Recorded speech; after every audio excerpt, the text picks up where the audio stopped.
क्या पढ़ रहे थे लास्ट क्लास में? क्या पढ़े थे लास्ट क्लास में? देखो सिंपल खेले थे। एटम समझे थे क्या होता है एटम? प्रोटॉन न्यूट्रॉन होते हैं सेंटर पे और बाहर होते हैं इलेक्ट्रॉन। मास नंबर क्या होता है पता है? मास नंबर क्या होता है पता है ना? आज किसकी किसकी फर्स्ट क्लास है? हाथ ऊपर करो। हाँ, मास नंबर क्या होता है पता है कि नहीं पता है? प्रोटॉन्स, नंबर ऑफ प्रोटॉन्स और नंबर ऑफ न्यूट्रॉन्स को मिला के मास नंबर। अरे फिजिक्स में भी तो पढ़े होगे। एटॉमिक नंबर क्या होता है ये पता होना चाहिए आपको। ये एलिमेंट देख रहे हो तो उसमें number of protons, number of electrons और नंबर ऑफ न्यूट्रॉन्स पता होना चाहिए। ये बेसिक इन्फॉर्मेशन है। चार्ज कैसे बन रहा है ना? थोड़ी सी ये भी देखे थे कि भाई देखो एक एटम होता है वो न्यूट्रल रहता है। बोलो हाँ। अरे बोलो भाई। एक एटम जो है भगवान बनाया है उस समय न्यूट्रल रहते हैं, क्योंकि एक प्रोटॉन पे एक प्लस का चार्ज, एक इलेक्ट्रॉन पे एक नेगेटिव चार्ज। जितना प्रोटॉन रहता है उतना इलेक्ट्रॉन रहता है। ओवरऑल चार्ज क्या रहता है? जीरो। नेट चार्ज जीरो रहता है। लेकिन अगर ये एटम कोई इलेक्ट्रॉन, मान लो एक इलेक्ट्रॉन रिलीज कर दिया, माइनस मतलब लूज कर दिया, लूज कर दिया तो इसके सिर पे एक पॉजिटिव चार्ज आ जाएगा ऑटोमेटिक। क्यों? क्योंकि जितने प्रोटॉन उतने इलेक्ट्रॉन। अब एक इलेक्ट्रॉन कम हो गया तो बचे हुए सारे इलेक्ट्रॉन्स जितने भी प्रोटॉन्स हैं उसके चार्ज को कैंसल आउट कर देंगे। एक प्रोटॉन रह जाएगा। बोलो हाँ। वैसे ही अगर कोई एटम है बेटा, इसने दो इलेक्ट्रॉन रिलीज किया तो दो प्लस चार्ज। अगर एन इलेक्ट्रॉन रिलीज किया तो प्लस एन। बोलो हाँ। मतलब अगर इलेक्ट्रॉन का ट्रांसफर होता है ना बेटा तो एटम के सर के ऊपर चार्ज, नेट चार्ज आ जाता है। पहले था क्या? नेट चार्ज नहीं था। एटम के अंदर चार्ज पार्टिकल थे लेकिन नेट चार्ज जीरो था तो वो एटम था। लेकिन अगर इलेक्ट्रॉन के ट्रांसफर की वजह से इलेक्ट्रॉन चला गया तो उसके सर पे क्या आ गया बेटा? नेट चार्ज, पॉजिटिव चार्ज आ गया। तो उसको हम लोग क्या बोलेंगे? आयन। कैसा आयन? केटायन।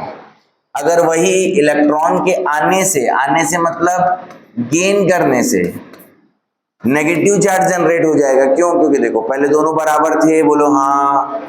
दोनों एक दूसरे के चार्ज को बैलेंस कर दे रहे थे। बोलो हाँ। एक इलेक्ट्रॉन एक्स्ट्रा आ गया तो अब एक इलेक्ट्रॉन का चार्ज सिर पे एक्स्ट्रा हो गया। बोलो हाँ। तो क्या हो जाएगा बेटा? यहाँ पे -1। वैसे अगर दो इलेक्ट्रॉन आ गया तो -2। वैसे n इलेक्ट्रॉन आ गया तो -n। मतलब इसको देख के आप बता सकते हो कि इसमें इलेक्ट्रॉन कितना, प्रोटॉन कितना, और न्यूट्रॉन कितना। समझ में आता है क्या? तो चार्ज और आयन के बारे में थोड़ा थोड़ा समझ लिए थे। बोलो हाँ। बेटा आज याद रखना, जिनकी फर्स्ट क्लास है कुछ वीडियोस हैं उसको अब नेक्स्ट क्लास में आओगे तो उसको देख के आना, ठीक है? समझ में आया क्या? अच्छा तू कहाँ था भैया लास्ट क्लास में? तू तो आया था ये। हाँ, लास्ट क्लास कहाँ था? क्यों घर में था? आना चाहिए ना। अब रेगुलर क्लास स्टार्ट हो गई है बेटा, आना। एक भी क्लास मिस करोगे तो जाओगे, अगले साल फिर मिलोगे मेरे से। देखो एटॉमिक मास और मास नंबर अलग अलग चीज है। एटॉमिक मास क्या है? उस एटम का मास है। एक एटम का, 100 एटम का, 6.022 इंटू 10⁻23 एटम्स का एटॉमिक मास मतलब मास। और मास नंबर क्या है? प्रोटॉन और न्यूट्रॉन का नंबर। तो नंबर और मास में डिफरेंस होता है बेटा। समझ में आया क्या? समझ में आया क्या? जैसे देखो ये नंबर है 2, ये मास है क्या? 2 नहीं, नंबर है ये। तो मास नंबर प्रोटॉन्स और न्यूट्रॉन्स का टोटल नंबर बताता है। एटॉमिक मास उस एटम का मास बताता है। समझ में आया क्या? पढ़ चुके हैं, सिर्फ रिवीजन करवा रहा हूं अभी, है ना? एटॉमिक मास में 3 तरीके से पढ़ाता हूं बेटा। एक पढ़ाता हूं एक्चुअल एटॉमिक मास। क्या? एक्चुअल एटॉमिक मास, ठीक है क्या? एक्चुअल एटॉमिक मास क्या होता है बच्चे? देखो एक्चुअल एटॉमिक मास किसी भी एलिमेंट का एक्चुअल एटॉमिक मास क्या होता है? उस एलिमेंट के एक एटम का मास होता है। कितने एटम का मास होता है? एक atom. Mass of one atom of any element. अच्छा, तो अगर मुझे एक्चुअल एटॉमिक मास कैलकुलेट करना है तो मैं कैसे कैलकुलेट करूंगा? तो देखो क्या करना है, हर एलिमेंट अलग अलग है, उसका मास नंबर एटॉमिक नंबर अलग अलग है। आप क्या करो, जो भी कोई एलिमेंट है उसका मास नंबर लो और मास ऑफ प्रोटॉन मल्टीप्लाई कर दो, तो एक्चुअल एटॉमिक मास आ जाता है। अभी इसको मैं प्रूफ किया हूं, वीडियो देखोगे तो समझ में आएगा। सिंपल सी बात है, एटम जो रहता है ना बेटा, वो है देखो, ये प्रोटॉन और न्यूट्रॉन न्यूक्लियस में रहते हैं, इलेक्ट्रॉन बाहर रहता है। प्रोटॉन और न्यूट्रॉन का मास लगभग सेम रहता है। फिजिक्स में जरूरत पड़ती है अपने को कि न्यूट्रॉन थोड़ा सा ज्यादा होता है, लेकिन केमिस्ट्री में ठीक है। और इलेक्ट्रॉन का मास बहुत कम होता है, बोलो ना भाई। तो जब इलेक्ट्रॉन का मास बहुत कम होता है तो मैं इलेक्ट्रॉन को कंसीडर नहीं भी करूंगा तो चलेगा, क्योंकि वो बताया था ना तुमको, एक ट्रक है 3 टन की, उसमें 4-5 ऐसी बॉटल डाल दूंगा तो कितना उसका मास क्या रहेगा? 3 टन ही। एक्चुअल में बढ़ गया है, लेकिन तुम कंसीडर क्यों करोगे भाई, 3 टन ही तो बोलोगे। तो इनके मास के सामने ये नेग्लिजिबल है, तो इसको हटा दिया, नमस्ते भाई, इतना मेरे को टेंशन नहीं पालना है, ठीक है। अब देखो, प्रोटॉन बचा और न्यूट्रॉन बचा। प्रोटॉन और न्यूट्रॉन को मिला के कितना है कोई भी एटम में? ए, मास नंबर के बराबर। और प्रोटॉन का मास और न्यूट्रॉन का मास क्या रहता है? सेम रहता है। तो जब भी मैं मास नंबर से मास ऑफ प्रोटॉन को मल्टीप्लाई करूंगा तो किसी भी एलिमेंट के एक एटम का मास आएगा कि नहीं आएगा, बोलो। बहुत बढ़िया। इसके बाद हम लोगों को पढ़ना है बेटा क्या? Relative atomic mass. Relative atomic mass.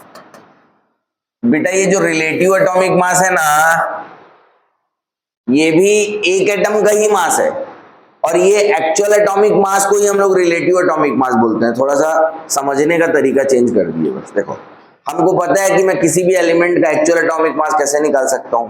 मैं कोई भी एलिमेंट, मेरे को कार्बन कोई पूछा, कार्बन का एक्चुअल एटॉमिक मास बताओ, मतलब एक एटम का मास बताओ, तो मैं क्या करूंगा, कार्बन का मास नंबर कितना? 12 से मास ऑफ प्रोटॉन मल्टीप्लाई करूंगा तो कार्बन के एक एटम का आ जाएगा एक्चुअल एटॉमिक मास, बोलो हाँ।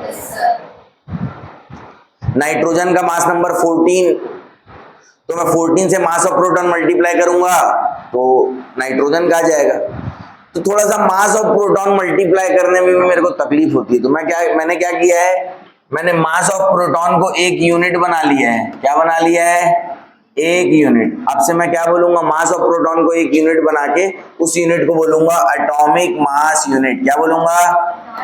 एटॉमिक मास यूनिट, जिसको शॉर्ट फॉर्म में क्या बोला जाएगा? AMU। तो किसी भी एलिमेंट के एक एटम का मास कितना होता है? Mass number into mass of proton. तो मैं रिलेटिव एटॉमिक मास को क्या बोल सकता हूं? मास ऑफ प्रोटॉन की जगह पे मैंने क्या कर दिया, देखो, मास ऑफ प्रोटॉन क्या है? 1 AMU के बराबर है।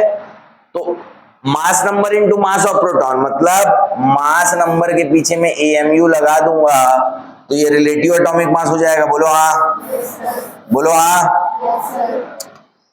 ये रिलेटिव एटॉमिक मास जो है, ये कितने एटम का मास है? एक एटम का। ये एक्चुअल एटॉमिक मास कितने एटम का मास है? एक एटम का। तीसरी कहानी आती है बेटा यहाँ पे, ग्राम एटॉमिक मास। क्या आता है? Gram atomic mass. Gram atomic mass ये बेटा अलग है ना, ये दोनों से ग्राम एटॉमिक मास क्या है? अलग है। कैसे अलग है?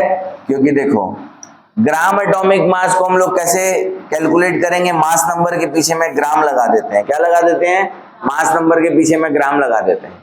जैसे कार्बन के एक एटम का मास 12 AMU या 12 into mass of proton, gram atomic mass 12 ग्राम। लेकिन हमेशा याद रखना कि ग्राम एटॉमिक मास जो है ना बेटा, वो mass of 6.022 into 10 to the power 23 atoms का मास है। इसी को एवोगैड्रो नंबर भी बोलते हैं, मास ऑफ एनी एटम्स। इसी को देखो, नाम रखने में कोई दिक्कत नहीं होती है, कंफ्यूज नहीं होना। ग्राम, समझ? किसी को बहुत गुस्सा आता है, बहुत बदमाश है, उसका भी नाम सौम्य रहता है। समझ में आया क्या? तो नाम से मत जाओ, ठीक है। देखो, मोल को ही ग्राम एटम भी बोलते हैं, मोल को भी ग्राम एटम भी बोलते हैं। अब तुम लोग ग्राम है सर, एटम है, अरे परेशान क्यों ना, ग्राम मोल मतलब gram atom, mass of 1 gram atom. Gram के साथ एटम अगर चिपका हुआ मिलेगा मतलब वो मोल है, और ग्राम अलग से मिलेगा मतलब वो मास है। यहाँ पे ग्राम एटम जो लिखा हुआ है बेटा, इसका मतलब मोल है, तो मास of 1 gram atom, gram atomic mass होता है। एक मोल के मास को शॉर्ट फॉर्म में क्या बोलते हैं? Molar mass. एक मोल के मास को शॉर्ट फॉर्म में क्या बोलते हैं? Molar mass. तो इसी को मोलर मास भी बोलते हैं, ग्राम एटॉमिक मास को। तो relative atomic mass molar mass है क्या? Relative atomic mass molar mass है क्या? नहीं है। अरे तो कॉन्फिडेंस बोला करो ना, एकदम ऐसे कि क्या पता बोल दें गलती है। Relative atomic mass molar mass है क्या? नहीं है, एक एटम का मास है। जब तुम मास नंबर के पीछे में एएमयू चिपकाओगे तो कितने एटम का मास है? एक एटम का मास। लेकिन मास नंबर के पीछे में ग्राम चिपकाओगे तो 1 मोल एटम्स का मास। बात समझ में आती है क्या? आती है क्या? बोलो, हो गया इतना? आगे बढ़े। इसका नोट्स बेटा तुम लोग वीडियो जो है मेरा लास्ट क्लास का और डेमोस को देख के बना लेना। इतनी बात तो समझ में आ गई है ना जी? जो बच्चे जिनकी फर्स्ट क्लास है उनको समझ में आया कि नहीं आया, बोलो। कहीं कोई दिक्कत है? नहीं है? ठीक है। अब देखो यहाँ पे कार्बन जो है बेटा, उसका मास नंबर 12 होता है, एटॉमिक नंबर 6 होता है। इसका मतलब ये है कि जब 12 एएमयू बोलूंगा मतलब एक एटम बोलूंगा, बोलो हाँ, और 12 ग्राम बोलूंगा मतलब 1 मोल बोलूंगा। मतलब जब मैं 12 एएमयू बोलता हूं तो कार्बन के एक एटम के बारे में बात करता हूं। जब मैं 12 एएमयू बोलूंगा तो कार्बन के एक एटम के बारे में बात करूंगा। जब मैं 12 ग्राम बोलूंगा तो कार्बन के 1 मोल या 1 ग्राम एटम या Na एटम या 6.022 इंटू 10⁻23 एटम्स के बारे में बात कर रहा हूं। ठीक है क्या? आ रही बात समझ में? अगर नाइट्रोजन है, नाइट्रोजन का मास नंबर कितना होता है? 14। तो नाइट्रोजन के 14 ग्राम के बारे में बात करूंगा, 14 एएमयू बोलूंगा मतलब नाइट्रोजन का एक एटम भाई। 14 ग्राम बोलूंगा तो 14 ग्राम में नाइट्रोजन के कितने एटम्स आ जाएंगे? Na atoms.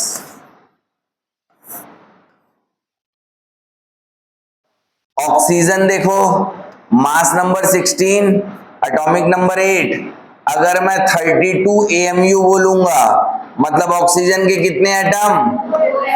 2 एटम। क्यों? क्योंकि जब भी देखो बेटा 16 एएमयू मतलब एक एटम, तो 32 एएमयू में कितने एटम होंगे?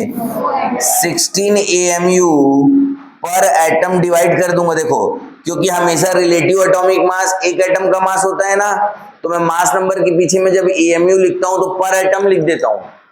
और जब भी मैं ग्राम एटॉमिक मास लिखूंगा बेटा तो पर मोल लिख दूंगा। समझ में आया क्या? क्योंकि ग्राम एटॉमिक मास 1 मोल एटम्स का मास बताता है और रिलेटिव एटॉमिक मास 1 एटम का मास बताता है। तो देखो, जब मैं 32 एएमयू से 16 एएमयू पर एटम डिवाइड करता हूं तो मेरे को 2 एटम मिलते हैं। समझ में आया क्या?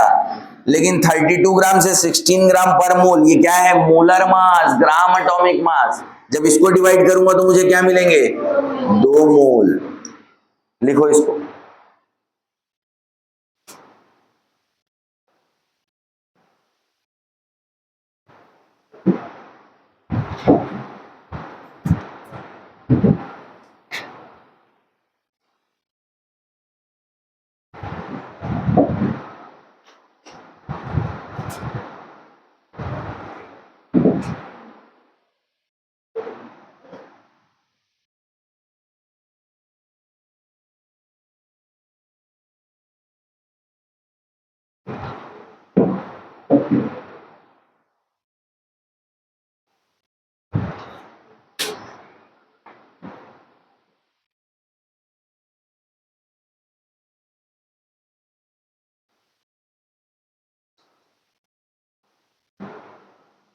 बाद में भूल तो नहीं जाएगी कि वो ऑक्सीजन है कि गोला है? हाँ,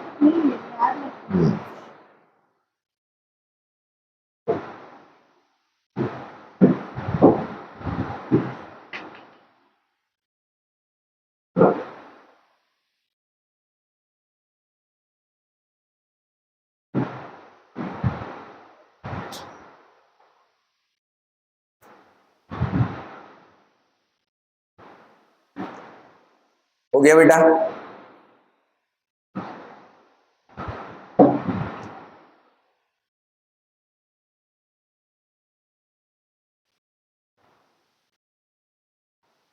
ठीक है,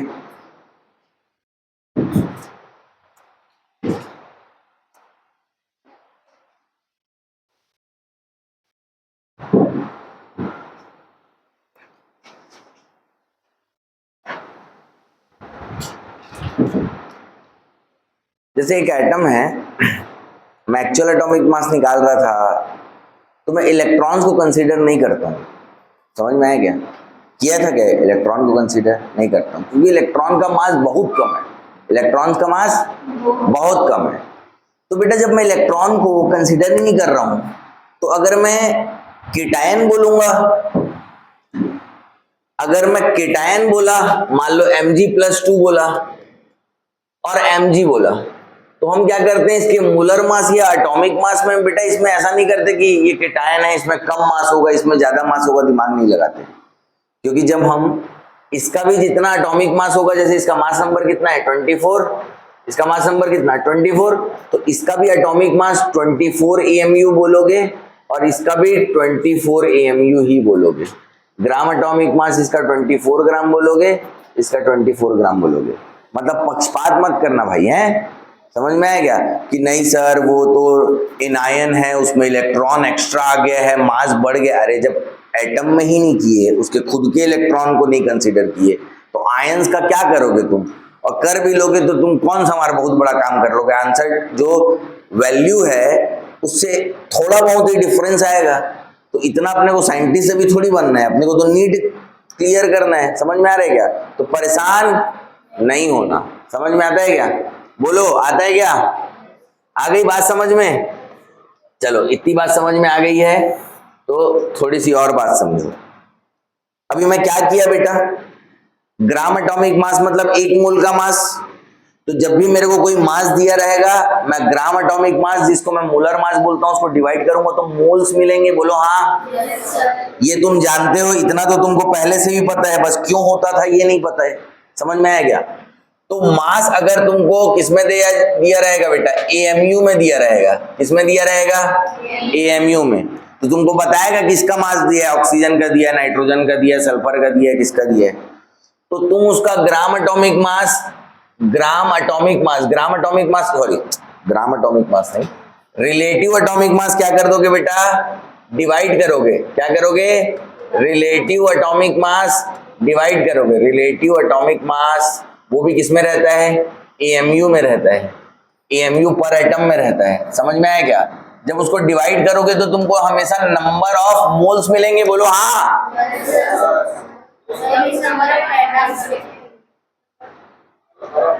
जब ये तुमको AMU में दिया है, मान लो 36 AMU कार्बन का, समझ रहे हो बात को? कार्बन का कितना दिया है? तो जब ये AMU में दिया है और तुम रिलेटिव एटॉमिक मास लोगे, कार्बन का रिलेटिव एटॉमिक मास बोलो, जल्दी से बोलो, जल्दी से बोलो। 12 AMU। 12 AMU कितने एटम का मास है? कितने मोल्स का मास है? एक ही एटम का है। तो भाई जब एक ही एटम का मास है, तो तुम इसको ऐसे काट पीट करोगे तो तुमको एटम्स मिलेंगे ना यार, मोल्स थोड़ी मिलेंगे। यही चीज तो समझाने की कोशिश कर रहा हूं। तुम लोग इतने भूखो हो, 3-4 क्लास से पढ़ रहे हो, फिर भी हाँ बोलते हो। हर बार आता हूं यहीं पर मेरे को अटकाते हो तुम लोग। अरे जब तुम लोगों को प्रेम से, अच्छे से, सबसे समझाया कि बेटा ये एक एटम का मास है, एक एटम का मास है, एक एटम का मास है, तो बार बार मैं बोलता हूं मोल, तो वहां पे क्यों पहुंच जाते हो तुम लोग? हाँ, पुराने पाप तुम्हारे से निकल ही नहीं पा रहे हैं लग रहे हैं। तो नंबर ऑफ एटम्स मिलेगा बेटा हमेशा। समझ में आया क्या? ठीक है। और मास तुमको किस में दिया रहेगा बेटा? ग्राम में दिया रहेगा। ठीक है। तो वहां से ग्राम एटॉमिक मास डिवाइड करोगे तो नंबर ऑफ एटम्स मिल जाएंगे। बोलो हाँ। तो नंबर ऑफ मोल्स मिलेंगे क्या? क्यों? क्योंकि ग्राम एटॉमिक मास ग्राम पर मोल होता है, एक मोल का बताता है। वही अगर तुमको 36 ग्राम कार्बन का दिया होता तो तुम 12 ग्राम पर मोल करते, क्योंकि ग्राम लगाता हूं मास नंबर के पीछे में, तो क्या बताता है? मोल्स बताता है। तो ये क्या हो जाएगा बेटा? 3 मोल आएगा। बात समझ में आई क्या? ठीक है, ये बात समझ में आई? ठीक, लिख लिए?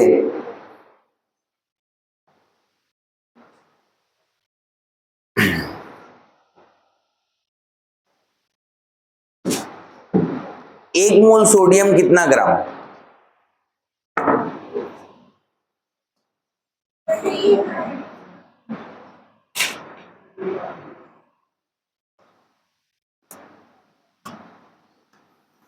हाँ, सोडियम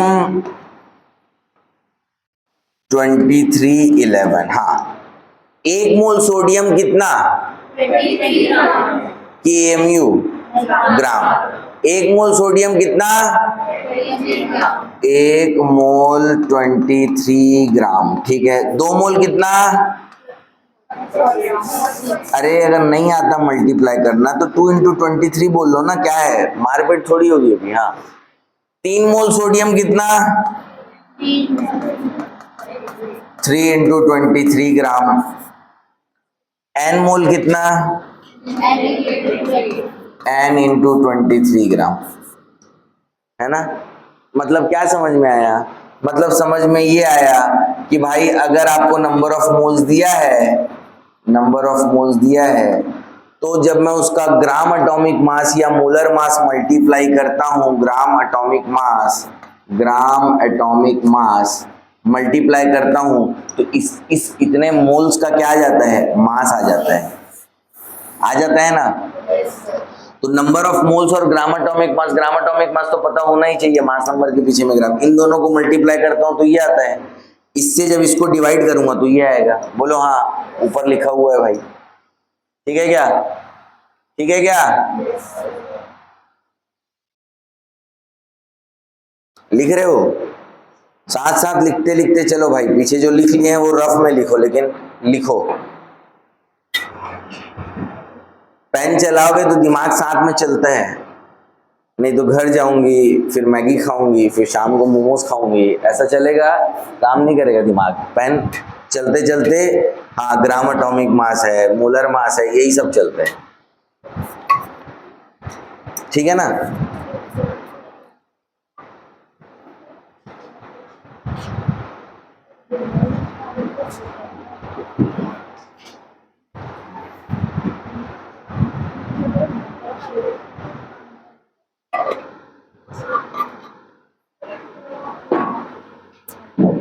चलो अब इधर देखो, ये हो गया, हो ही रखा है 11 12 से, नहीं हो रखा होगा तो यार रट रखे थे, समझ में थोड़ी आया था तुम लोगों को। चलो देखो इधर बेटा, अगर मेरे को किसी भी सैंपल का वेट दिया है तो मैं मोलर मास क्या होता है, ग्राम एटॉमिक मास डिवाइड करूंगा तो नंबर ऑफ मोल्स मिल जाएगा। अभी सीखे हैं अपन, है ना। और नंबर ऑफ मोल्स अगर मेरे पास है तो मैं मल्टीप्लाई कर दूंगा मोलर मास, तो वेट निकल जाएगा। बोलो हाँ। नंबर ऑफ मोल्स, एक मोल कितना? एक मोल कितना? Na 6.022 इंटू, दो मोल कितना? 2Na, तीन मोल कितना? 3Na। तो जितने भी नंबर ऑफ मोल्स दिए रहेंगे इंटू कर दूंगा Na, तो नंबर ऑफ एटम्स मिलेंगे। बोलो हाँ। नंबर ऑफ एटम्स मिलेंगे। बोलो हाँ। नंबर ऑफ एटम्स देखो, जब भी, जैसे मेरे को पता है कि हर 12 को मैं क्या बोलता हूँ? 1 डजन। तो 24 मतलब कितना डजन? तुमने क्या किया? 24 डिवाइड बाई 12 कर दिया। मेरे को पता है कि एक मोल कितना है? Na। तो मान लो मुझे नंबर ऑफ एटम्स दिए हैं, तो मैं Na से डिवाइड करूंगा तो मुझे नंबर ऑफ मोल्स मिल जाएंगे। बोलो हाँ। तो मैं नंबर ऑफ एटम से Na डिवाइड करता हूं बेटा, तो मुझे नंबर ऑफ मोल्स मिलते हैं।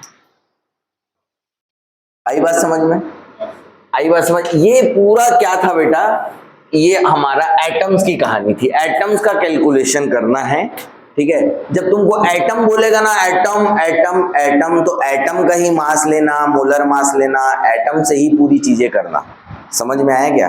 अभी हम लोग जब क्वेश्चन सॉल्व करेंगे तो बहुत सारे ऐसे क्वेश्चंस देखेंगे, ठीक है, कि जब आप कंफ्यूज होते हो कि मॉलिक्यूल्स दिया है, एटम पूछ रहा है, एटम दिया है, मॉलिक्यूल पूछ रहा है, समझ में आया ना।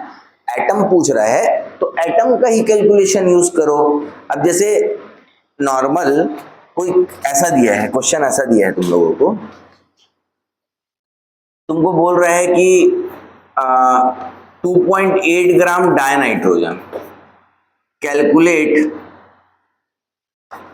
Number of atoms of nitrogen present in given sample. तो बेटा है ये डायनाइट्रोजन, लेकिन ये नंबर ऑफ एटम्स की बात कर रहे हैं ना, तो देखो नाइट्रोजन का मास कितना होता है, एटम का मास कितना होता है 14। अब कई बच्चे यहाँ पे अगर 28 लेंगे तो वो फिर मॉलिक्यूल्स का मोलर मास है वो, समझ आए? तो मैं यहाँ पे 14 कर दिया, 14 ग्राम पर मोल, तो 0.2 मोल आ गया बेटा। तो ये जो 0.2 मोल है ये क्या है, नाइट्रोजन एटम। क्या है, नाइट्रोजन एटम। तो मैं क्या बोल रहा हूं कि जब एटम बोले तो डायरेक्ट एटम की चीजें करो। अब तुम बोलोगे, तुम अगर ऐसे निकालोगे कि सर 2.8 ग्राम दिया था तो 28 ग्राम पर मोल मोलर मास होता है किसका, डायनाइट्रोजन का। तो 0.1 मोल क्या है, N2 मॉलिक्यूल्स है। बोलो हाँ, एक मॉलिक्यूल में कितने एटम, एक डायनाइट्रोजन में नाइट्रोजन के कितने एटम, 2। तो 0.1 मोल में कितने, 0.2 मोल एटम्स। बोलो हाँ। तो करोगे सॉल्व किसी भी तरीके से तो आंसर गलत आएगा ऐसा नहीं है, सही आएगा।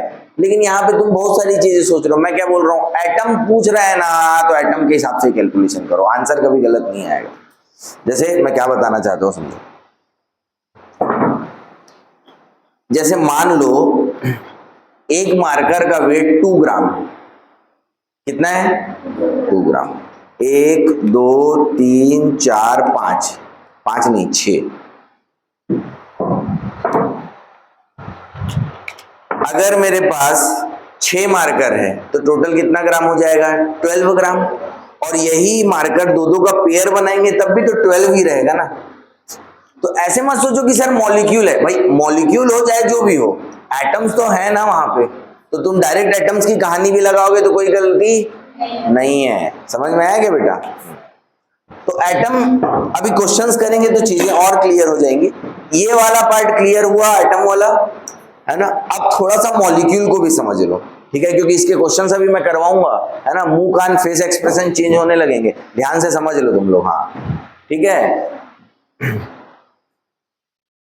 चलो अब देखो, एटम्स अपनी स्टेबिलिटी अचीव करने के लिए क्या करते हैं, रिएक्ट करते हैं, बॉन्ड बनाते हैं। समझ में आया क्या? जैसे एक कार्बन का एक एटम हाइड्रोजन के 4 एटम से रिएक्ट किया बेटा, और CH4 बना। क्या बना, CH4 मॉलिक्यूल बना। कार्बन का एक एटम हाइड्रोजन के कितने एटम से रिएक्ट किया, 4 एटम से, तो CH4 का कितना मॉलिक्यूल बना, 1। तो ये जो बन रहा है इसको हम लोग क्या बोलते हैं, मॉलिक्यूल। क्या बोलते हैं, और ये जो मॉलिक्यूल है ना, आप देखो सेम टाइप के एटम्स होंगे तो उसको एलिमेंट्स बोल देते हैं, अगर अलग अलग टाइप के एटम्स होंगे तो कंपाउंड बोल देंगे। उतना सब नहीं जानना है अपने को, ये देखना है ये जो मॉलिक्यूल बन रहा है ना बेटा, इसकी फिजिकल और केमिकल प्रॉपर्टीज इनसे सेम भी हो सकती है और जरूरी नहीं है कि सेम ही हो। मतलब समझ में आए, फिजिकल रिएक्शंस में ऐसा होता है कि हम लोग रूह अफ़ज़ा बना रहे हैं तो उसमें पानी डाले, रूह अफ़ज़ा डाले और कुछ डाले, सबका टेस्ट आ रहा है। समझ में आया, ये केमिकल रिएक्शन है। इनके रिएक्शन से ये जो बन रहा है ना, जरूरी नहीं है कि इसके पास इनकी प्रॉपर्टीज होना एकदम कंपलसरी है। समझ में आया, इसकी अपनी इंडिविजुअल फिजिकल और केमिकल प्रॉपर्टीज होती है। समझ में आ रहा है, जो मॉलिक्यूल बनता है उसकी क्या होती है, इंडिविजुअल फिजिकल और केमिकल प्रॉपर्टीज होती है। और ये जो सामने नंबर्स लिखे हुए हैं ना बेटा, ये स्टोइकियोमेट्रिक कोफिशिएंट्स हैं। मतलब ये रेशियो, ये स्टोइकियोमेट्री ये बताती है, ये जो नंबर्स हैं ये बता रहे हैं कि जब भी कार्बन का एक एटम होगा हाइड्रोजन के 4 एटम से रिएक्ट करेगा तभी CH4 बनेगा।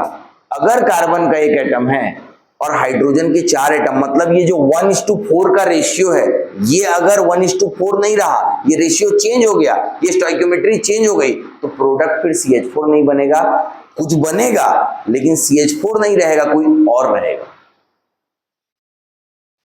समझ में आ रही है बात? मतलब स्टोइकियोमेट्री चेंज हो जाने से प्रोडक्ट या रिएक्शन भी क्या हो जाता है, चेंज हो जाता है। समझ में आ गया? अब कार्बन का एक एटम, हाइड्रोजन के 4 एटम, CH4 का एक मॉलिक्यूल बना, बोलो हाँ।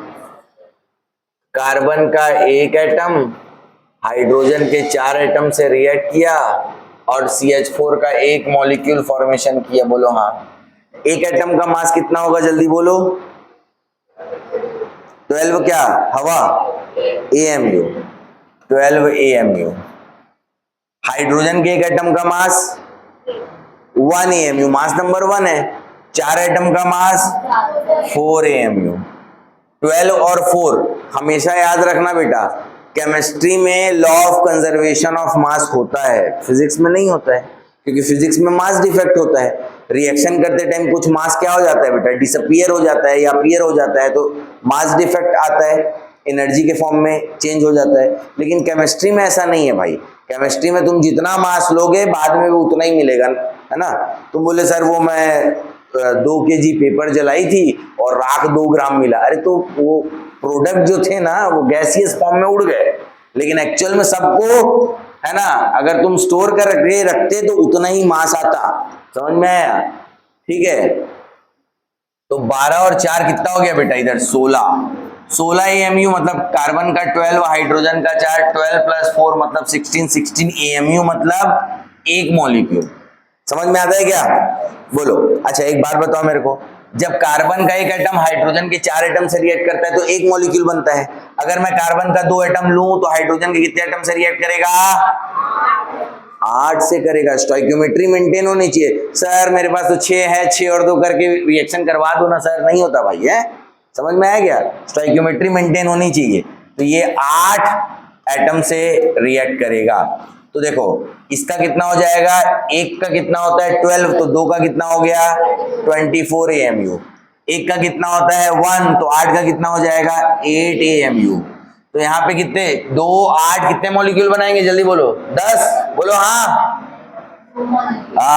तो देखो 1 4 1 2 8 2, स्टोइकियोमेट्री हमेशा मेंटेन रहेगी भाई।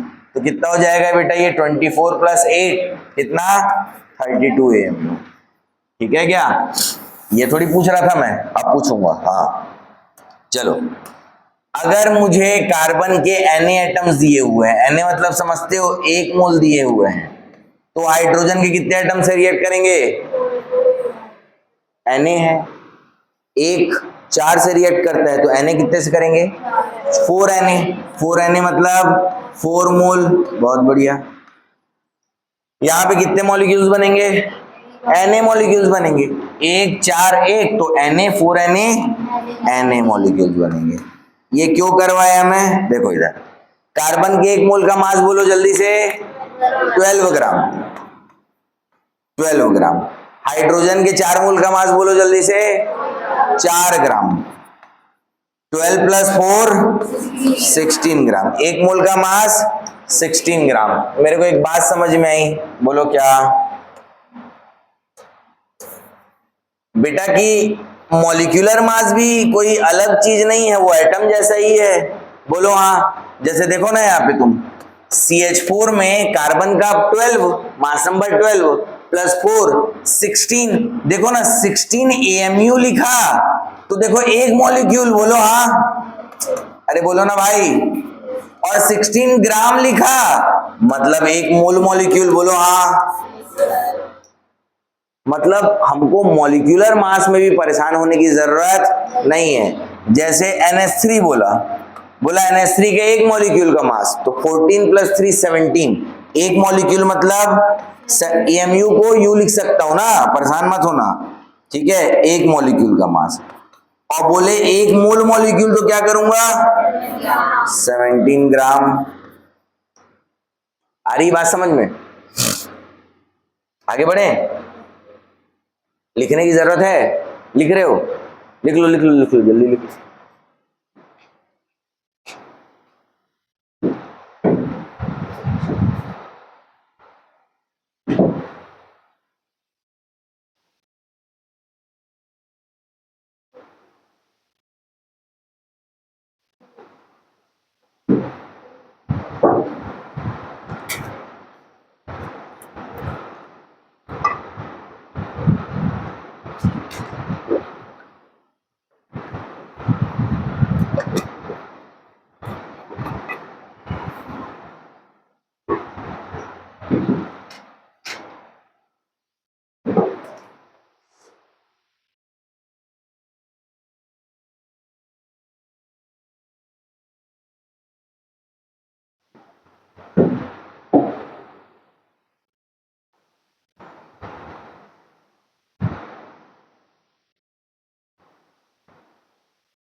हो गया क्या?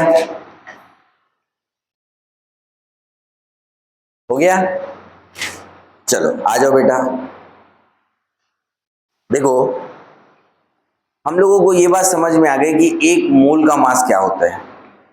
तो हमको जैसे वहां पे मैंने लिखा था ना बेटा कि कोई भी वेट दिया रहेगा, मॉलिक्यूल्स का सैंपल का वेट दिया रहेगा, तो तुम उसी में सबका सम करके मोलर मास डिवाइड करोगे तो तुमको नंबर ऑफ मोल्स मिल जाएंगे। बोलो हाँ। तो नंबर ऑफ मोल्स और मास का रिलेशनशिप कौन कौन कैलकुलेट करना समझ गया कि भाई ये जब भी मेरे को मास दिया रहेगा तो मैं नंबर ऑफ मोल्स निकाल सकता हूं, नंबर ऑफ मोल्स दिया रहेगा तो मैं मास निकाल सकता हूं। बोलो आ गया ना सभी को? कोई है क्या जिसको समझ में नहीं आया? नंबर ऑफ मोल्स से अगर मास निकालना है तो मोलर मास मल्टीप्लाई कर दूंगा। एक मोल में Na पार्टिकल्स होते हैं, तो नंबर ऑफ मोल जितने भी दिए रहेंगे, नंबर ऑफ, देखो अब मैं वहां पे नंबर ऑफ एटम्स लिखा था ना बेटा, अब यहाँ पे नंबर ऑफ पार्टिकल्स लिखता हूं। अब पार्टिकल्स में क्या क्या आ जाएंगे? एटम्स भी आ जाएंगे, आयंस भी आ जाएंगे और मॉलिक्यूल्स भी आ जाएंगे, क्योंकि मॉलिक्यूल्स का मास, मॉलिक्यूलर मास, एटम का एटम और आयंस का सेम रहता है, atomic mass. Number of particles मुझे दिया है तो नंबर ऑफ मोल्स निकालना है तो डिवाइड बाई Na कर देंगे। तो number of moles in terms of mass, number of moles in terms of particles. अब एक चीज और जो मॉलिक्यूल्स में और साथ साथ बहुत इंपॉर्टेंट है गैसेस में, समझ में आया बेटा? गैसेस के लिए आपको एक चीज पता होनी चाहिए। क्या पता होनी चाहिए? आपको पता होना चाहिए बेटा अवोगैड्रोस लॉ। क्या पता होना चाहिए? अवोगैड्रोस लॉ। क्या होता है अवोगैड्रोस लॉ? किसी को कुछ आइडिया है क्या क्या होता है? बोलो। हाँ बोलो, बोलना बेटा। हाँ कांस्टेंट कर दिए, डायरेक्टली प्रोपोर्शनल होता है। बहुत बढ़िया। अवोगैड्रोस लॉ हमको क्या बताता है बेटा कि जब टेम्परेचर और प्रेशर कांस्टेंट होता है, जब आपने क्या किया, टेम्परेचर और प्रेशर को आपने पकड़ के कांस्टेंट रख दिया कि भाई अब ये चेंज नहीं होगा, ठीक है, तो जो गैस का वॉल्यूम है, वॉल्यूम ऑफ गैस जो है वो किसके प्रोपोर्शनल होता है? नंबर ऑफ मोल्स के प्रोपोर्शनल होता है। अवोगैड्रोस लॉ को कैसे समझते हैं? एट सिमिलर, लिखते चलेंगे साथ साथ, फिर समझाऊंगा तब, इधर देखना। At similar condition of temperature and pressure equal volumes contains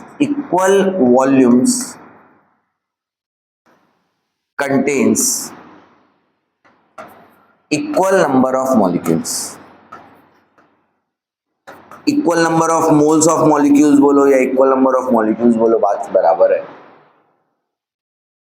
At similar conditions of temperature and pressure, equal volumes contain equal number of molecules.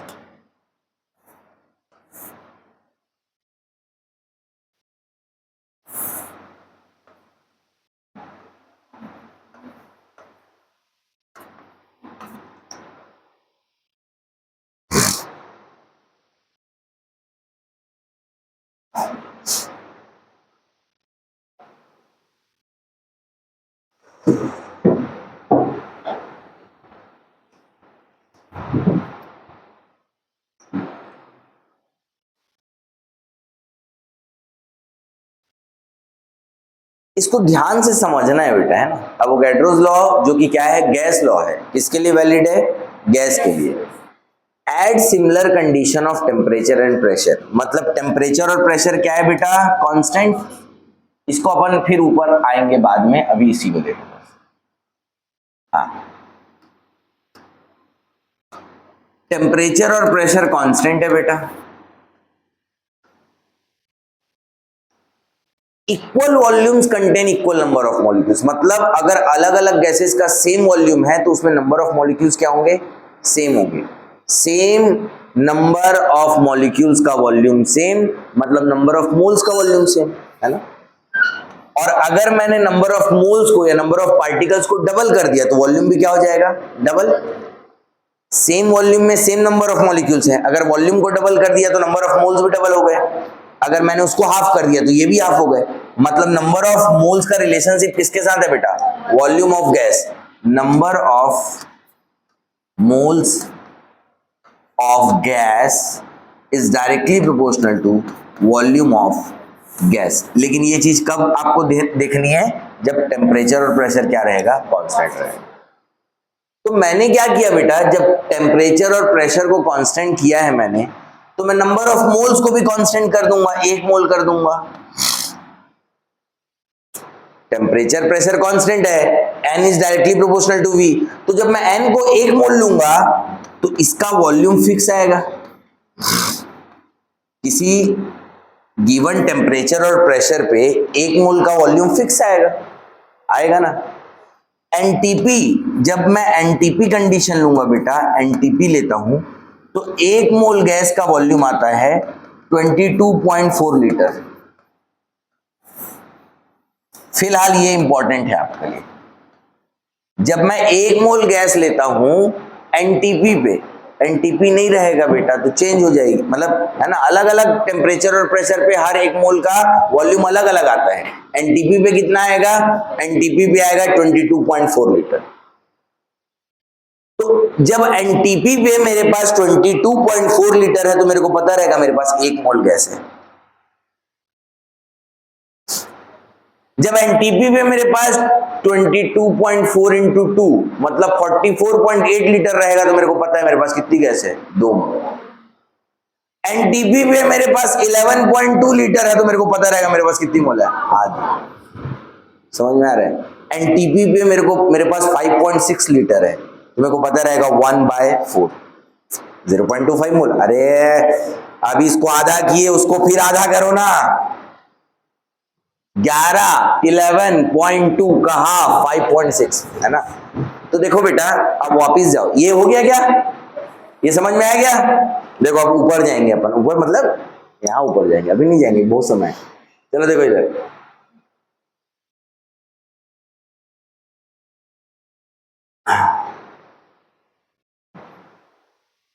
अब देखो बेटा यहाँ पे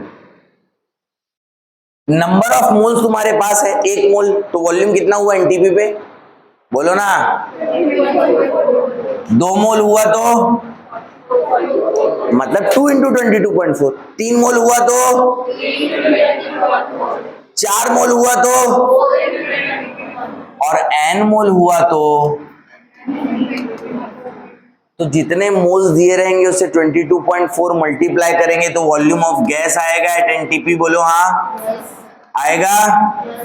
और वॉल्यूम ऑफ गैस तुमको दिया रहेगा तो तुम क्या कर दोगे बेटा, डिवाइड कर दोगे तो नंबर ऑफ मोल्स आ जाएंगे। 22.4 लीटर है मतलब कितना मोल है, 1। 44.8 है तो कितना है, तो डिवाइड कर रहे हो ना। ये तुमको बेटा अच्छे से आना चाहिए। हमारा पहला पार्ट है मोल कंसेप्ट का, इसको समझ डाला तो मोल कंसेप्ट झिंगा लाला। समझ में आएगा। अब आधी दुनिया पढ़ रही है, उसको डॉक्टर भी बनना है, लेकिन वो मोल्स में ही कंफ्यूज है, तो क्या हो सकता है, कुछ नहीं हो सकता। फिर एक ही चीज हो सकता है, भगवान भरोसे, है कि नहीं।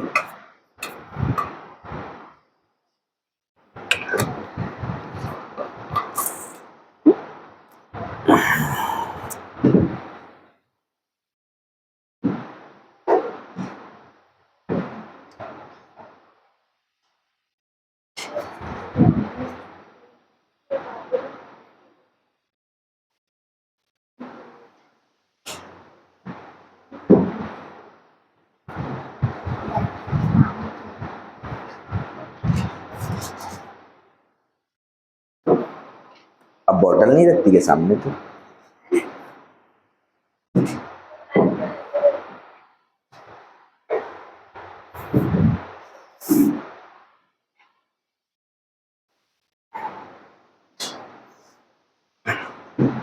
हो गया। चलो एक क्वेश्चन बनाओ, एक क्यों, एक ही क्वेश्चन में 5-6 बना लो यार, चलो ठीक है। ये हो गया इतना, इतना यहां तक किसको किसको समझ में आ गया, हाथ ऊपर करो, मतलब क्वेश्चन बनेगा, है ना। चलो हाथ नीचे, ये हो गया ना कंप्लीट, सारे बच्चे लिख लिए ना।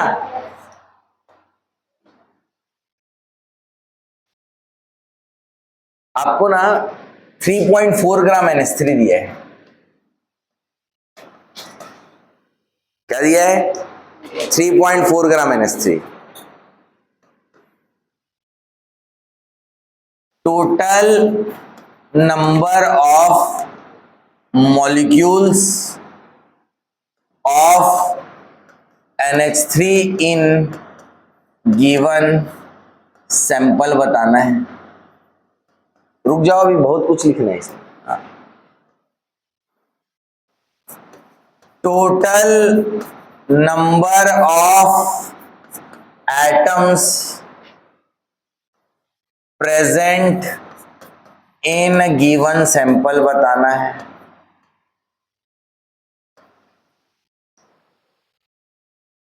ठीक है, आगे और है।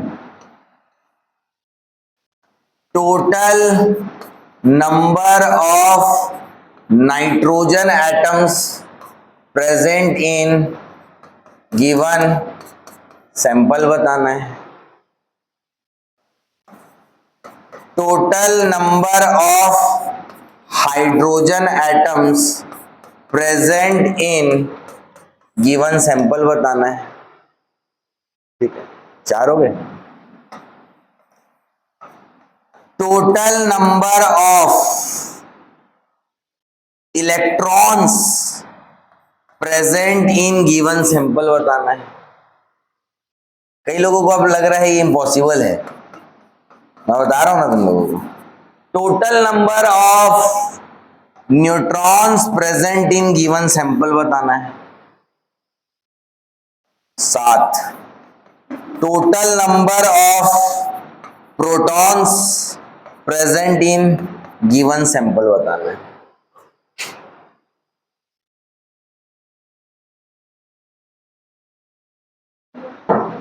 चलो, आता है ना तुम लोगों को? बनाओ।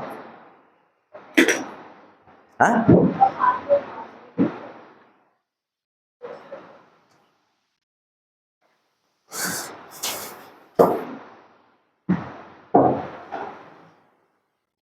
देखो अभी अपन कंपटीशन तक पहुंच ही नहीं है। ये बेटा बहुत बेसिक क्वेश्चन है, लेकिन तुम्हारा क्या है, तुम उस तरीके से पढ़े हो ना कि तुम्हारा ध्यान नहीं जाता, तुम स्ट्रेटेजी नहीं बना पाते। ये बहुत अच्छी बात नहीं है, ये खराब बात है, समझ में आया?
अरे यार, ये मेरे पास बैठ क्या बात हो रही है? हेलो हेलो भाई, बात करे हो उससे, क्या बोलते हैं वो, टीचर से, बायो वाले से। अरे भेज दिया हूँ भाई आपको। अरे यार वो ना मेरे को मैसेज किया है कि मैं होटल छोड़ूं।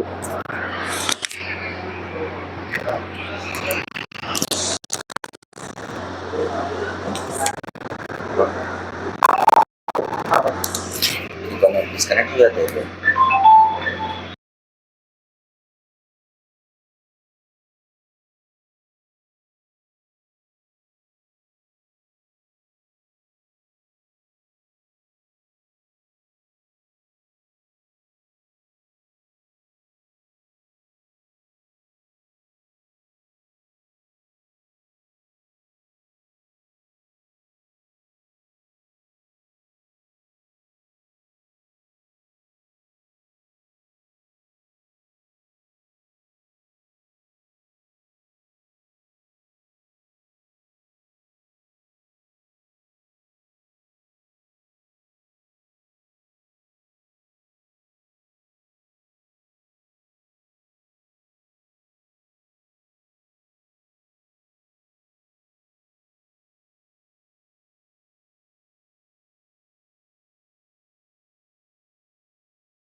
सॉल्व करते हैं।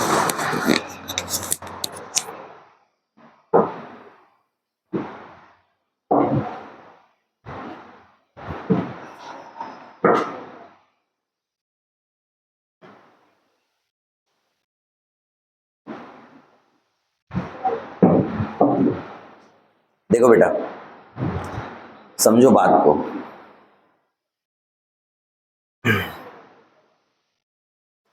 आपको कहीं भी जाना है ना तो आपको मोल से ही जाना पड़ेगा। जैसे आपके पास वॉल्यूम है और आपको मास निकालना है, तो ऐसा कोई रास्ता नहीं है शॉर्टकट, गिर जाओगे। तो रास्ते ही से जाओ, पहले आप नंबर ऑफ मोल्स में जाओ, फिर मास में जाओ। अगर आपको मास दिया है, आपको नंबर ऑफ पार्टिकल्स निकालना है, तो मास से पहले नंबर ऑफ मोल्स निकालो, फिर नंबर ऑफ पार्टिकल्स निकालो। नंबर ऑफ पार्टिकल्स दिया है, वॉल्यूम में जाना है, मोल्स निकालो। समझ में आएगा? आपको मोल्स में जाना पड़ेगा। मोल्स ना जंक्शन है, उसको क्रॉस होके ही चीजें ठीक होगी। ठीक है क्या?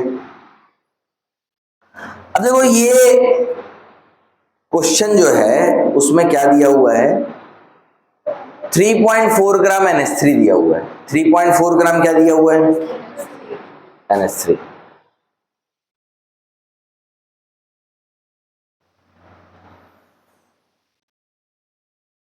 तो total number of molecules of NH3 in given sample.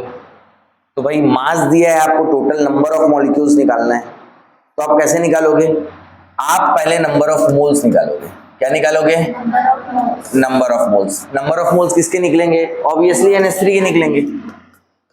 3.4 gram divided by 17 ग्राम पर मोल, तो 0.2 मोल। समझ में आया क्या?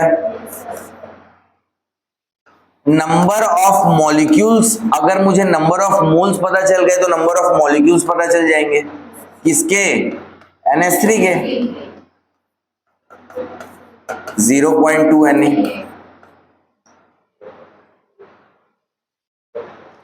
तो टोटल नंबर ऑफ मॉलिक्यूल्स भाई 3.4 ग्राम था, तो मेरे को पता चल गया 0.2 मोल है। 0.2 Na टोटल मॉलिक्यूल्स। ठीक है, आगे नहीं?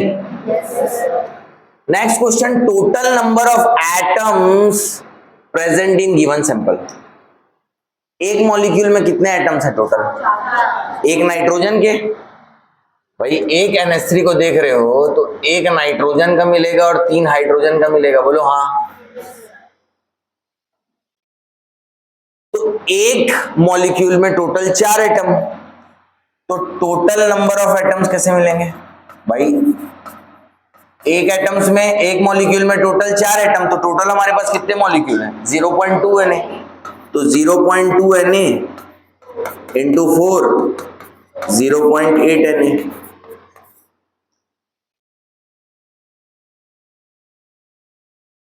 समझ में आएगा? Total number of nitrogen atoms present in given sample. एक मॉलिक्यूल में एक नाइट्रोजन, तो 0.2 Na में 0.2 Na total number of nitrogen atoms 0.2 Na। फिर बोल रहा है total number of hydrogen atoms present in given sample, एक मॉलिक्यूल में तीन हाइड्रोजन, तो 0.2 Na में 0.2 Na इंटू 3, बोलो हाँ। किसको नहीं आ रहा है समझ में? आ रहा है सबको? तो total number of hydrogen atoms 3 into 0.2 Na मतलब 0.6 Na।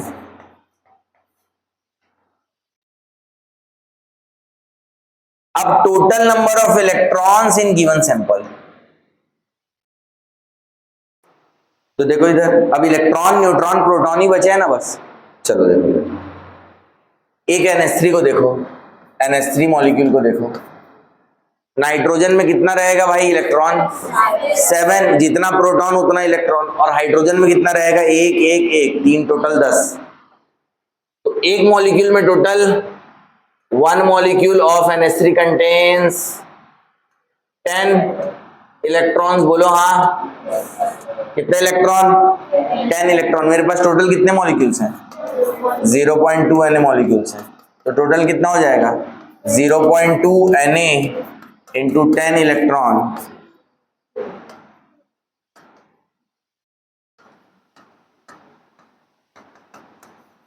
टू Na इलेक्ट्रॉन्स, बोलो हाँ।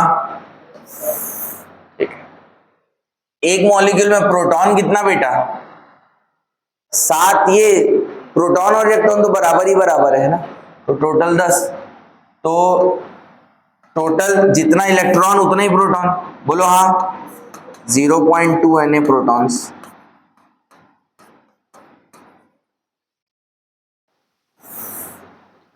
एक मॉलिक्यूल में कितना न्यूट्रॉन बेटा? अब देखो, हाइड्रोजन के पास उसका मास नंबर 1, एटॉमिक नंबर 1, मतलब न्यूट्रॉन है ही नहीं। अगर वो बोले कि ड्यूटेरियम है, ट्रिटियम है, तो अलग मैटर है। इसके पास 7 बस। 7 इंटू 0.2 Na। अरे मैं गलत लिख दिया ना बेटा, यहाँ पे तुम लोग बताते क्यों नहीं हो? 2 Na ही होगा ना बेटा यहाँ पे, है ना? तो 0.2 Na इंटू 7 न्यूट्रॉन्स, बोलो हाँ। तो टोटल कितना है बेटा? 1.4 Na न्यूट्रॉन्स।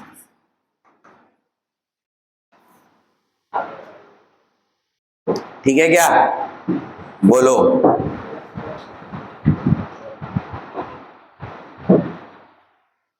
स्लाइड्स पीछे करूं?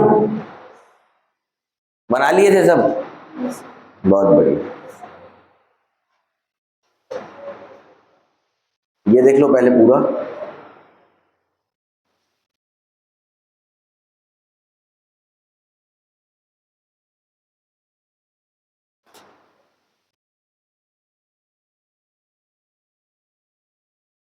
दिखाओ बेटा कॉपी।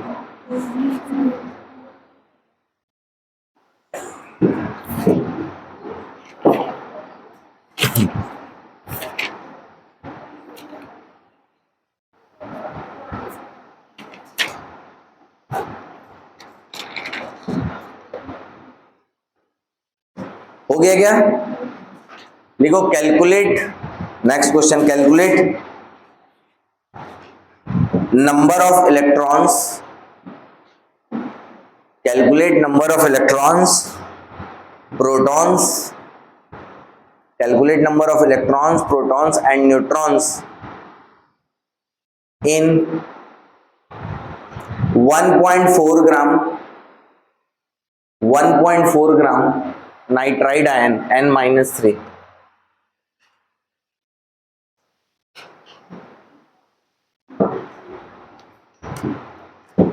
1.4 ग्राम नाइट्राइड आयन है, उसमें इलेक्ट्रॉन्स, प्रोटॉन्स और न्यूट्रॉन्स बताना है।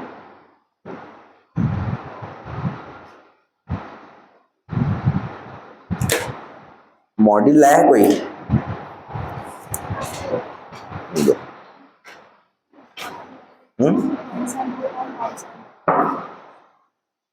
0.1 मोल, तो 10 वो हो गया, 7 वो हो गया, 7 वो।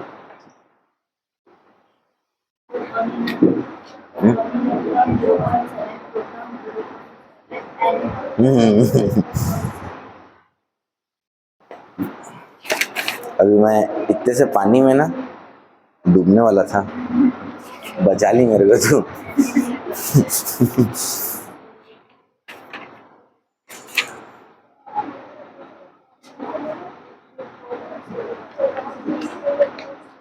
हाँ भाई, हो गया। क्या बोला मैं? 1.4 ग्राम नाइट्राइड आयन। मैं पहले ही बोल रखा हूँ एटम आयन सेम चीज है भाई, इस कैलकुलेशन करने में। तो पहले मैं नंबर ऑफ मोल्स निकाल लूंगा। नंबर ऑफ मोल्स निकालने के लिए मैं क्या करूंगा, जो एटॉमिक मास है उससे डिवाइड करूंगा, तो क्या आ जाएगा 0.1 मोल। अब नंबर ऑफ आयंस जो हो जाएंगे वो क्या हो जाएंगे, 0.1 Na। अब इसमें देखो, जब तुम नाइट्राइड आयन को बहुत ध्यान से देखोगे तो समझ में आएगा कि 3 इलेक्ट्रॉन एक्स्ट्रा है, तो 10 इलेक्ट्रॉन है, 7 प्रोटॉन है और 7 न्यूट्रॉन है। टोटल आयंस इतने हैं, तो टोटल नंबर ऑफ इलेक्ट्रॉन्स क्या हो जाएगा 0.1 Na इंटू 10 इलेक्ट्रॉन, मतलब Na इलेक्ट्रॉन्स। बोलो हाँ। नंबर ऑफ प्रोटॉन्स क्या हो जाएगा बेटा 0.1 Na into 7 protons, 0.7 proton 0.7 Na protons. और नंबर ऑफ न्यूट्रॉन्स क्या हो जाएगा बच्चे 0.1 Na into 7 neutron, 0.7 Na neutrons.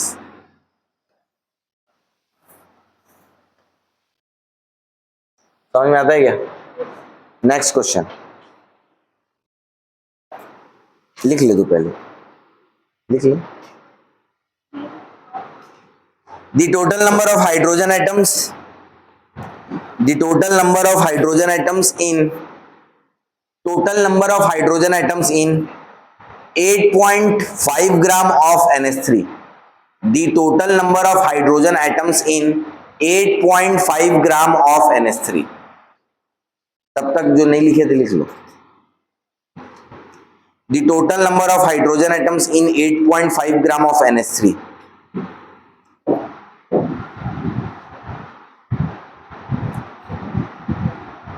हाँ बोलना।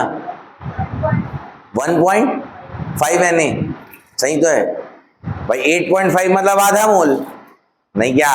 अरे 17 का आधा है ना। हाँ 8.5 17 का हाफ है, मतलब half mole NH3। Half mole मतलब 0.5 Na। एक मॉलिक्यूल में कितने हाइड्रोजन? 3, तो 3 मल्टीप्लाई कर दिए, तो 3 इंटू 0.5 Na 1.5 Na। ठीक है। ऑप्शन में वो 6 पॉइंट ऐसे कुछ 10 टू दी पावर कुछ देगा, तो फिर मल्टीप्लाई भी कर लेना। ठीक है क्या?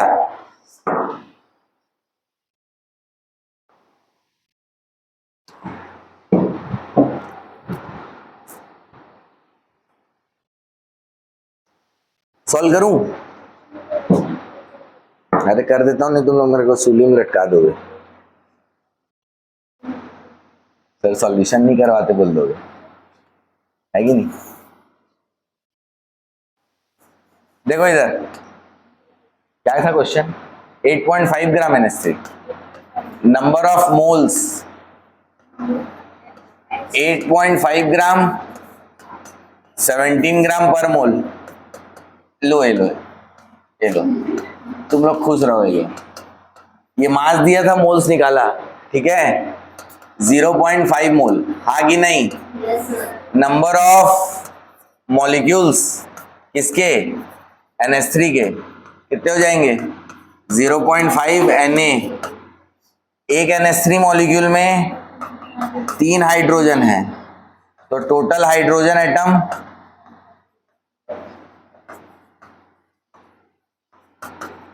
Present in sample 0.5 Na into 3, ये 5 है ना भाई, हाँ 1.5 Na। ठीक है क्या? और क्वेश्चन बनाएंगे ना? अरे हाँ बोलो ना। हाँ ये हो गया कंप्लीट सभी का।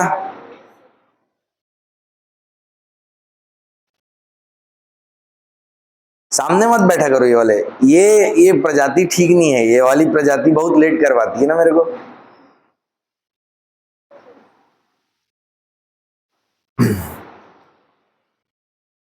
एकदम समझ समझ के लिखेंगे, कोई हड़बड़ी नहीं है, एकदम आराम से लिखेंगे अपन।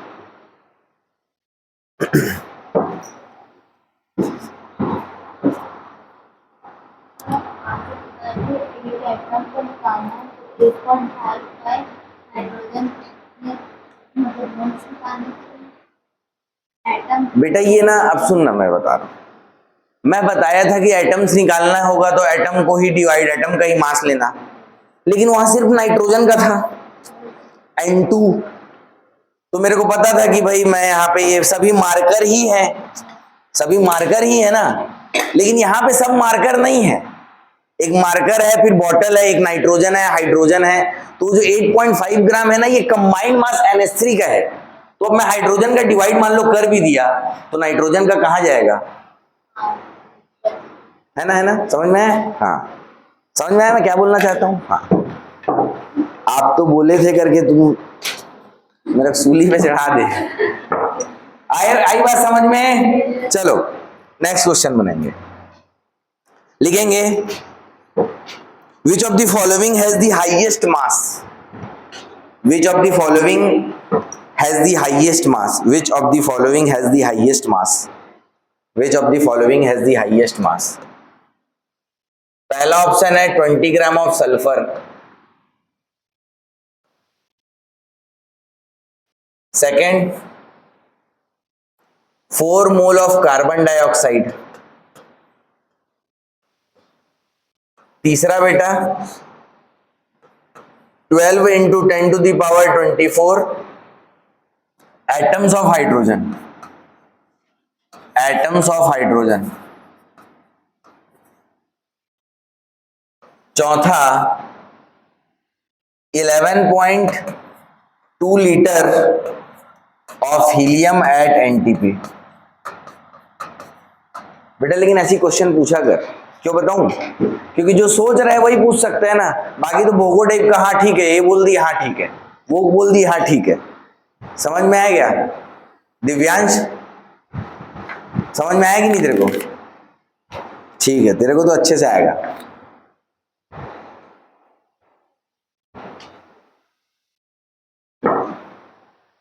इसमें मास किसका ज्यादा है? सबसे ज्यादा है। देखो जैसे 12 इंटू 10 टू दी पावर 24 रहेगा ना बेटा, तो तुम लोग 6.022 मत करना यार, 6 इंटू 10 टू दी पावर 23 को 1 मोल मान लेना। समझ में आया क्या? जल्दी सॉल्व करने के लिए, समझ में आया क्या? फास्ट सॉल्व करने के लिए क्या करना, 6.022 नहीं लेना, 6 ही लेके सॉल्व कर लेना।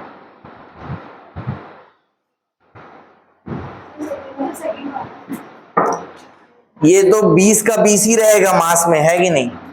20 ग्राम, ये 4 मोल है तो 44 ग्राम 1 मोल का, तो 4 मोल का कितना हो जाएगा? 88 इंटू 2 कितना होगा? 176। ठीक है, ये 12 into 10 to the power 24 atoms of hydrogen, मतलब देखो अगर 12 इंटू 10 टू दी पावर 23 कितने मोल्स होंगे? कितने मोल्स होंगे? इसमें कितने मोल्स होंगे? इसमें कितने मोल्स हैं? हाँ पागल वागल, मैं क्या बोला? मैं क्या बोला कि 6 ले लेना, 6 इंटू 10 टू दी पावर 23 को 20, क्योंकि देखो ये हो गया 2, अगर ये 12 इंटू 10 टू दी पावर 23 रहता तो 2 है, 10 और ज्यादा है ना, 20 मोल्स होगा ना बेटा। देखो इधर मेरे को भी नहीं समझ में आया, देखो इधर 12 into 10 to the power 24 divided by, मैं क्या बोल रहा था कि 6.022 मत लेना, 6 लेके सॉल्व कर लेना, अप्रॉक्स वैल्यू तो मिलेगी कम से कम 20 मोल। अब ये 20 मोल देखने में बड़ा भारी लगा, लेकिन ये हाइड्रोजन का है, हाइड्रोजन का 1 ग्राम होता है ना, तो ये कितना हो जाएगा? 20 ग्राम, मतलब पहला ऑप्शन और तीसरा सेम है, अभी तक तो सेकंड लीड चल रहे हैं। फिर 11.2 लीटर ऑफ हीलियम, 11.2 लीटर मतलब देखो ये लीटर और ये लीटर पर मोल, मतलब 0.5 मोल, बोलो हाँ। और 1 मोल हीलियम का कितना होगा बेटा? 4 ग्राम। कितना होगा? 4 ग्राम, तो 0.5 मोल का कितना होगा? 2 ग्राम। कितना होगा? 2 ग्राम। तो यहाँ पे 2, यहाँ पे 20, यहाँ पे 176, यहाँ पे 20, आंसर क्या है अपना? Second.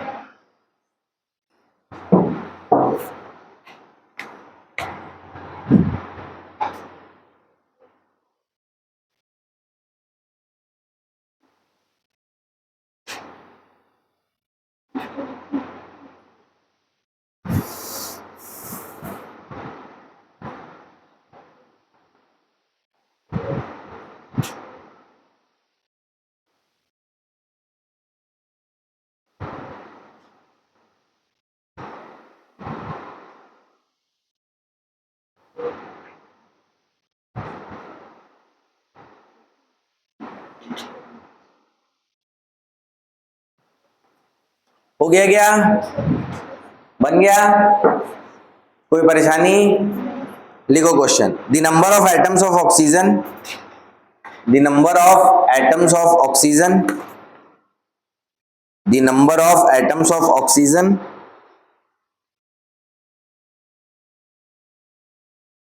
the number of atoms of oxygen present in the number of atoms of oxygen present in 11.2 liter of ozone, 11.2 liter of ozone at NTP, 11.2 liter of ozone at NTP आर बताना है बेटा कि total 11.2 litre ozone के पास है ना, अगर NTP पे रखा हुआ है तो कितने एटम्स हैं। सेम क्वेश्चन किए अभी थोड़ी देर पहले, मतलब उसमें ओजोन नहीं था, वहां पे कुछ और था। बोलना 1.5 एन, क्योंकि एक ओजोन के पास 3 एटम्स होते हैं। अब ये कितना है 11.2 लीटर, मतलब आधा mole. 0.5 N molecules of ozone, 0.5 N into 3 1.5 N. बोलो हाँ, अरे बोलो भाई। ओजोन क्या होता है? ओजोन O3, इसके पास कितने एटम्स होते हैं? 3। अब ये क्या बोल रहा था? नंबर ऑफ मोल्स निकाल लेते हैं बेटा। मैं तुमको बोला ना कि तुम वॉल्यूम के पास हो। अरे मैं 30 नहीं लिखा हूं यार। अब ठीक है, नंबर ऑफ मोल्स क्या हो जाएगा बेटा? 11.2 लीटर था, 22.4 लीटर पर मोल, तो 0.5 मोल। ये क्या है? ओजोन के मॉलिक्यूल्स, ओजोन के मोल्स हैं। नंबर ऑफ मॉलिक्यूल्स कैसे निकलेगा? 0.5 Na। बोलो हाँ। एक एटम, एक मॉलिक्यूल के पास 3 एटम, तो number of atoms 0.5 Na into 3। अब देख, इधर देखो, इधर देख बेटा, सुन। अगर इसका मास दिया रहता ना तो मैं ओजोन के मास से डिवाइड करके नंबर ऑफ मोल्स निकालता, फिर ऐसा करता, फिर ऐसा करता। लेकिन अगर मैं डायरेक्ट मेरे को नंबर ऑफ ऑक्सीजन एटम्स पूछता तो मैं डायरेक्ट ऑक्सीजन जो भी मास दिया उससे ऑक्सीजन का एटॉमिक मास डिवाइड करके सीधे एटम्स आ जाते। ये बोलना चाहता था। अगर आपके पास एलिमेंट्स हैं तो एटॉमिक मास डिवाइड करके डायरेक्ट आप नंबर ऑफ एटम्स निकाल लो, और मॉलिक्यूलर मास डिवाइड करके नंबर ऑफ मॉलिक्यूल्स निकाल लो। अलग अलग आएंगे लेकिन गलती नहीं होगी, समझ में आया? लेकिन अगर वो NH3 है तो फिर, या फिर कंपाउंड है तो दिक्कत है। Next question.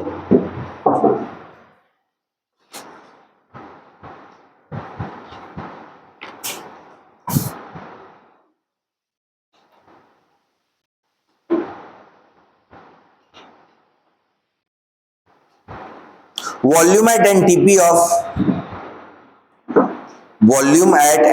of 0.22 gram, volume at NTP of 0.22 gram of CO2 is the same as that of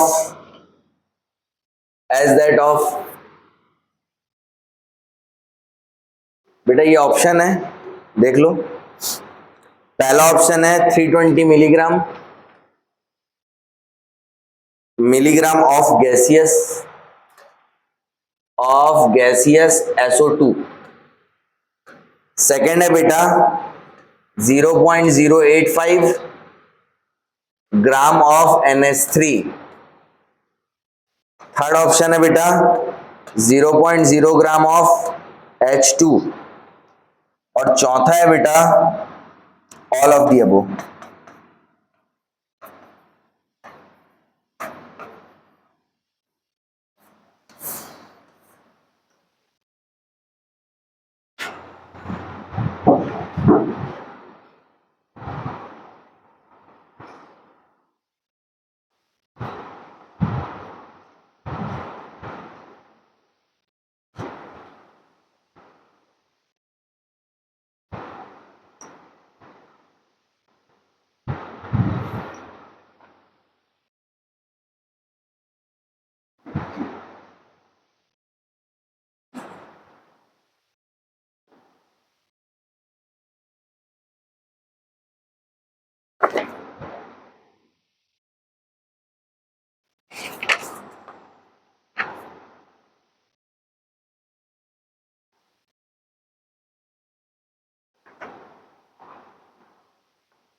option 320 milligram नहीं है? चलो ना चेक करते हैं।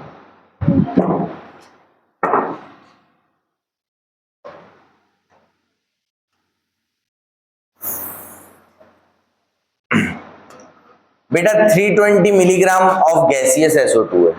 देखो ये क्या बोल रहा है, एक मिनट, ये बोल रहा है 0.22 ग्राम ऑफ CO2।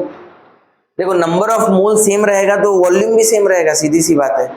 तो 0.22 ग्राम, 0.22 ग्राम ये CO2 है ना बेटा, बोलो ना हाँ। ये नंबर ऑफ मोल्स निकाल लेते हैं CO2 के, तो ये हो गया 2, अब 1/2 0.5, लेकिन यहाँ पे क्या है 100 भी है, ठीक है, तो 0.005 हो जाएगा, बोलो हाँ। अब इतने ही मोल्स आने चाहिए तब वॉल्यूम सेम रहेगा, सबका सेम है। 320 मिलीग्राम, मिलीग्राम मतलब 10⁻³ डिवाइडेड बाई इसका 64 होता है ना बेटा, बोलो ना भाई हाँ। 5 × 10⁻³ 0.005, सबका सेम है। 0.085 ग्राम है ना बेटा, डिवाइड बाय 17 ग्राम पर मोल।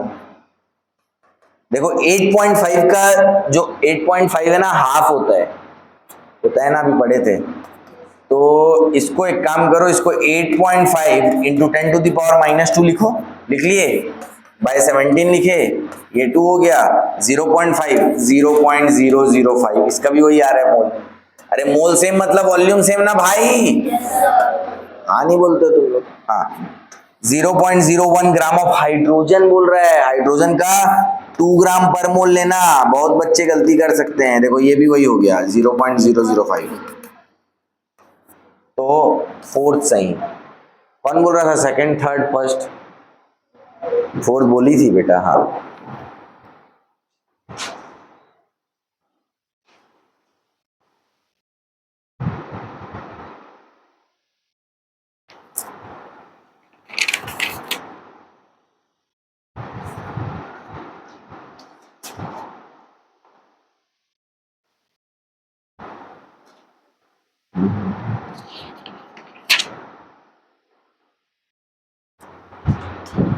Number of electrons present in,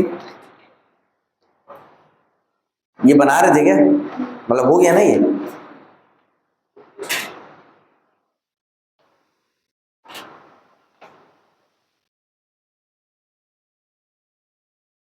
number of electrons present in 1.6 gram, 1.6 gram of methane, methane CH4।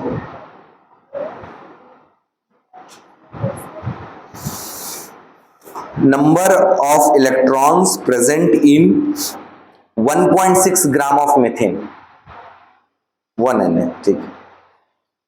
Carbon के पास 6, हाइड्रोजन के पास 4, 10, एक मॉलिक्यूल में 10, 1.6 मतलब 0.1 मोल मतलब 1 मोल मतलब Na, मतलब Na 0.1 Na इंटू 10 मतलब Na। ऐसा एकदम सिस्टमेटिक चलना चाहिए बेटा, कोई भी क्वेश्चन ना ऐसा पढ़ते पढ़ते ही कुछ क्वेश्चन ऐसे स्ट्रेटेजी बन जानी चाहिए, बस जहां पे अपन अटक रहे हैं न्यूमेरिकल है वहां पे सॉल्व करिए, समझ में आया? उतनी प्रैक्टिस होनी चाहिए तब मजा आता है क्वेश्चन बनाने में। नीट में बहुत सारे क्वेश्चन बहुत सारे बच्चों से बनता है बेटा, लेकिन प्रॉब्लम वही है कि उस क्वेश्चन को अटेम्प्ट करने के लायक उनके पास टाइम नहीं बचता, और आपको ऐसा लगता है ना कि ये क्वेश्चन तो मेरे से बनता है तो मैं इसके क्वेश्चन की प्रैक्टिस क्यों करूं, तो गलत सोचते हो। जो बनता है उसका भी करना पड़ेगा, अब ये सारे क्वेश्चंस बन रहे हैं ना, 2 महीने बाद फिर मिलेंगे अपन यही क्वेश्चंस के साथ, बहुत सारे नहीं बनेंगे, क्योंकि आपका एक लेवल है ना, अभी आप कंटिन्यू बना रहे हो ना, तो आप मूल कंसेप्ट के लेवल में पहुंच गए हो, तो फिर नीचे आ जाएगा। इसीलिए बार बार प्रैक्टिस क्यों बोलते हैं कि रिवीजन बार बार करो, मल्टीपल रिवीजन। रिजल्ट कैसे आएगा? मल्टीपल रिवीजन से आएगा। बार बार रिवाइज करते रहोगे, तो क्वेश्चंस बनते रहेंगे। जहां रिवीजन खत्म हुआ, जहां तुम थोड़े से बैठ गए, चलो तुम साल भर पढ़े हैं, 4-5 दिन अपन आराम कर लेते हो, 4-5 दिन तुमको 2 महीने पीछे लेके चला जाएगा। माननी समझ में आया? चलो हो गया, इसको सॉल्व करने की जरूरत नहीं है मेरे ख्याल से। चलो क्वेश्चन लिखो बेटा।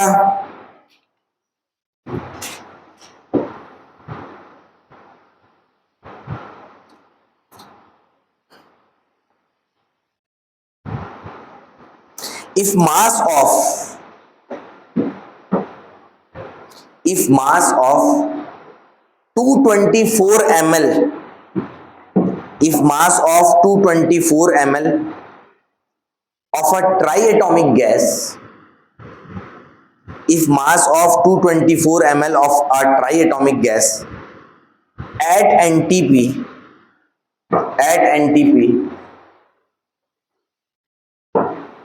if mass of 224 ml of a triatomic gas at NTP is 1 gram,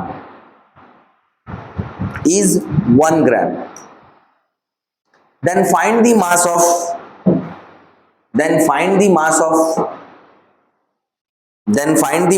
one atom. Then find the mass of one atom.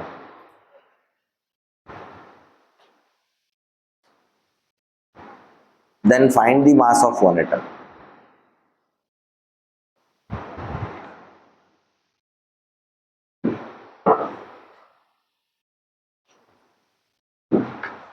बहुत तकलीफ में हो ना तुम लोग अब? हाँ, बनेगा कि नहीं बनेगा? बिल्कुल बनेगा बेटा, सारी चीजें आज ही की क्लास में पढ़ रखे हैं अपन, है ना?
बन गया?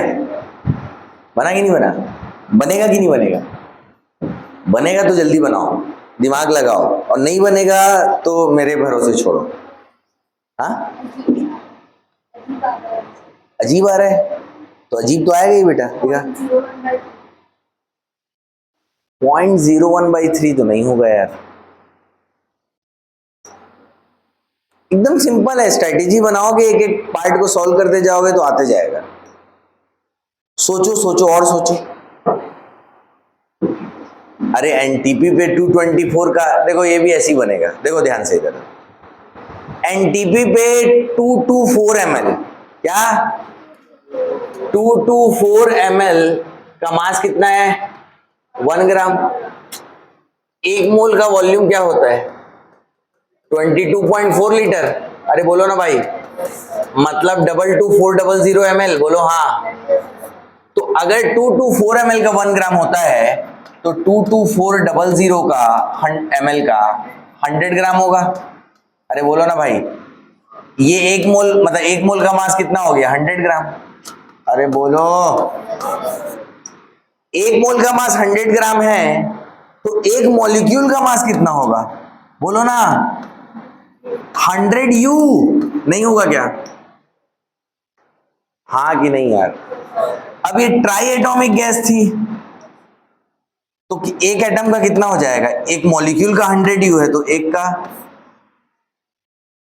100/3U। अच्छा U क्या होता है, AMU क्या होता है, मास ऑफ प्रोटॉन के बराबर। नहीं पढ़ाया हूं, बोल दो, पढ़ाया हूं ना।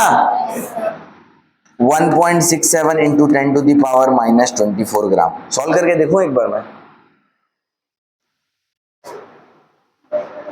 ये तो एक काम करो, 1.67 इंटू 10⁻⁻24 ग्राम है ना, तो 1.67 इंटू 10⁻⁻22 ग्राम लो और डिवाइड बाई 3 करो। 1.67 डिवाइड बाय 3, 0.556, मतलब यहाँ पे 0.556 इंटू 10⁻⁻22 ग्राम। इसको मैं बोल सकता हूँ बेटा 5.56 इंटू 10⁻⁻23 ग्राम। मैं क्यों करवा रहा हूं, मैं क्यों इतना सब फालतू चीज बताता हूं जो तुम्हारी बुक में नहीं लिखा है कि एक्चुअल ये होगा, एटम ये है, क्योंकि तुमको बहुत सारे क्वेश्चन तुमको बहुत इजी पड़ेंगे। देखो ना, तुमको रिलेटिव और एक्चुअल कैसे किया बेटा, वही चीज को यू लिख दो, वही चीज एक्चुअल क्या है, मास ऑफ प्रोटॉन से मल्टीप्लाई कर दो। काम आ रहा है कि नहीं आ रहा है सब? और तुम वो थ्योरेटिकल पार्ट जो तुम्हारी बुक में लिखा है उसके हिसाब से चलते रहोगे तो तुम घूम जाओगे पूरा, क्योंकि तुम्हारे पास तो कोई रास्ता ही नहीं दिख रहा है ना। तुम तो रट के आए थे 1m equal to mass of 1/12 part of mass of carbon 12 atom, कहां से जानोगे फिर? नहीं आई बात समझ में? आई कि नहीं आई बोलो? तो पहले वॉल्यूम से वॉल्यूम को रिलेट करके मैंने क्या निकाल लिया, एक मोल का मास निकाल लिया। एक मोल का मास मिला तो एक मॉलिक्यूल का मिल गया। एक मॉलिक्यूल मतलब x3 का 100U है तो x का 100/3U हो जाएगा। U मतलब 1.67 इंटू 10⁻⁻24 ग्राम। आंसर आ गया। समझ में आया कि नहीं आया बोलो? कोई है क्या जिसको नहीं समझ में आया भाई? अरे आया कि नहीं आया?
लिखो नेक्स्ट क्वेश्चन। हो गया था ना? Which among the following which among the following which among the following occupies which among the following occupies maximum volume which among the following occupies maximum volume at STP पहला है बेटा 16.4 ग्राम of SO2। अरे इसको 6.4 कर लो यार, कहां परेशान होते रहोगे। 6.4 ग्राम ऑफ SO2 कर लो। Second 6.02 into 10⁻22 molecules of molecules of CH4 कर लो बेटा। थर्ड 0.5 मोल ऑफ NO2 कर लो। Fourth 1 gram molecule of CO2 कर लो।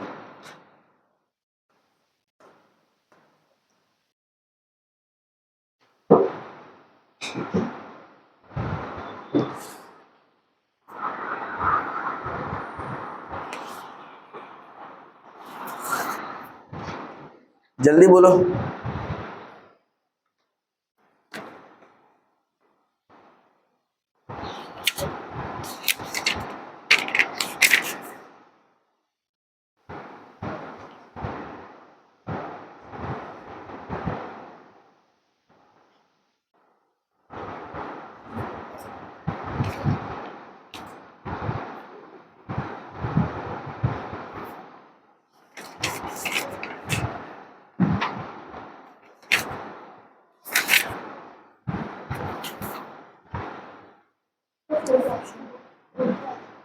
अरे ग्राम मॉलिक्यूल बोल रहे हैं ना, मतलब बोला ना कि ग्राम से एटम चिपका के है, ग्राम से मॉलिक्यूल चिपका के है, मतलब ये ग्राम मास वास मॉलिक्यूल वॉलिक्यूल नहीं बता रहे, मोल बता रहे। मतलब ये 1 मोल बोलो हाँ, ये 0.5 मोल बोलो हाँ, ये देखो ये 6.02 10 to the power 22 है, 10 to the power 23 होता तो 1 मोल था, 10 to the power 22 है मतलब 0.1 मोल, और 6.4 मतलब ये भी 0.1 मोल। बोलो ना भाई, जिसका मोल ज्यादा उसका वॉल्यूम ज्यादा। इस बार का क्वेश्चन देखो ना, हीलियम विलियम का पूछ रहा था, एक एटम 4U, मतलब इतना लिचड़ क्वेश्चन आ रहे हैं। आप थोड़ा सा अच्छे से पढ़ो बेटा, बार बार रिवाइज करो, नाश्ते हो जाएगा बिना ग्रेस के, किसी ग्रेस की जरूरत नहीं। फिर तैयारी करते रहो, क्या पता रीनीट हो जाए।